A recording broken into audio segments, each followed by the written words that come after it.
আপনাদের মাধ্যমে বাংলাদেশ সহ সারা বিশ্বের সকল বৌদ্ধ ধর্মাবলম্বী যারা যেখানেই রয়েছেন তাদেরকেও জানাই আন্তরিক শুভেচ্ছা। আমরা জানি পৃথিবীতে অনেকগুলো ধর্ম আছে, প্রতি ধর্মেরই অসংখ্য অনুসারীও রয়েছেন। প্রতিটি ধর্মই মানুষকে কল্যাণের দিকে আহ্বান করে। প্রতিটি ধর্মেরই কিছু বিধিবদ্ধ নিয়ম নীতি রয়েছে। বৌদ্ধ ধর্মাবলম্বীদের প্রধান ধর্মগুরু মহামতি গৌতম বুদ্ধ তার অনুসারীদের জন্য পঞ্চশীল নীতি দিয়েছিলেন। এই পঞ্চশীল নীতি হলো প্রাণী হত্যা না করা, চুরি, ব্যভিচার, মিথ্যা এবং মাদক থেকে বিরত থাকা, প্রেম, অহিংস এবং সর্বজীবের দয়াও বৌদ্ধ ধর্মের শিক্ষা। যেই কয়েকটি জিনিস এখানে অনুসরণের কথা বলা হয়েছে, এই নির্দেশনা প্রতিটি মানুষের জন্যই অত্যন্ত গুরুত্বপূর্ণ। আমি মনে করি রাষ্ট্রীয় বিধিবিধানের পাশাপাশি প্রতিটি নাগরিক যিনি যার ধর্মীয় নির্দেশনাগুলো যথাযথভাবে অনুসরণ করলে আমরা সকলে মিলে একটি মানবিক রাষ্ট্র এবং সমাজ নির্মাণ করতে পারব।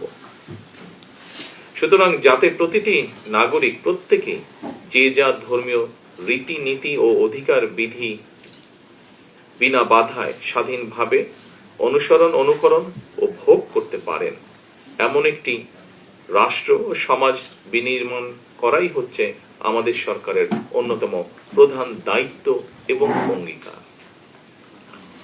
দল, মত, ধর্ম, বর্ণ নির্বিশেষে প্রতিটি মানুষ যাতে শান্তি এবং নিরাপত্তার সঙ্গে বসবাস করতে পারে, তেমন একটি পরিবেশ নিশ্চিত করতে সরকার বদ্ধপরিকর।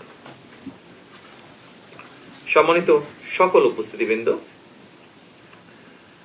বর্তমান সরকার ধর্ম নিয়ে রাজনীতি করতে চায় না। ধর্মকে রাজনৈতিক স্বার্থে আমরা ব্যবহার করতে চাই না, অতীতেও আমরা তা করিনি। আমাদের সরকারের দৃষ্টিভঙ্গি হচ্ছে, যা একটু আগে স্বরাষ্ট্রমন্ত্রীও বলেছেন, আমিও জোর দিয়ে আবারও একই কথা বলতে চাই, ধর্ম যার যার, নিরাপত্তা পাবার অধিকার সবার। ধর্ম বর্ণ নির্বিশেষে বাঙালি অবাঙালি, বিশ্বাসী অবিশ্বাসী সবাই সকল ক্ষেত্রে সমানভাবে ভোগ করবে, অধিকার ভোগ করবে, এটাই বর্তমান সরকারের নীতি। ধর্ম বর্ণ নির্বিশেষে বিশ্বাসী অবিশ্বাসী প্রতিটি মানুষের জন্য একটি নিরাপদ বাংলাদেশ বিনির্মাণের আকাঙ্ক্ষা নিয়ে মুক্তিযোদ্ধারা বাংলাদেশের স্বাধীনতা অর্জন করেছিলেন।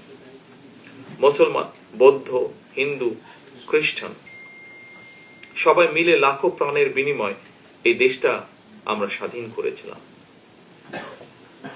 মুক্তিযুদ্ধের সময় কে কোন ধর্মের অনুসারী, কে বিশ্বাসী কিংবা অবিশ্বাসী, এটি কারো জিজ্ঞাসা ছিল না। কিন্তু তাই এই স্বাধীন বাংলাদেশ আপনার, আমার, আমাদের সকলের।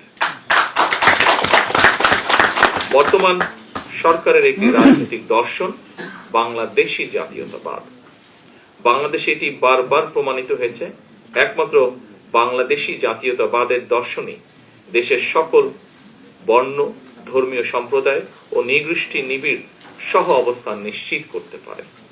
সুতরাং আপনারা কেউ নিজেদেরকে কখনোই সংখ্যালঘু ভাববেন না। রাষ্ট্র আমার, আপনার, আমাদের সবার পরিচয়।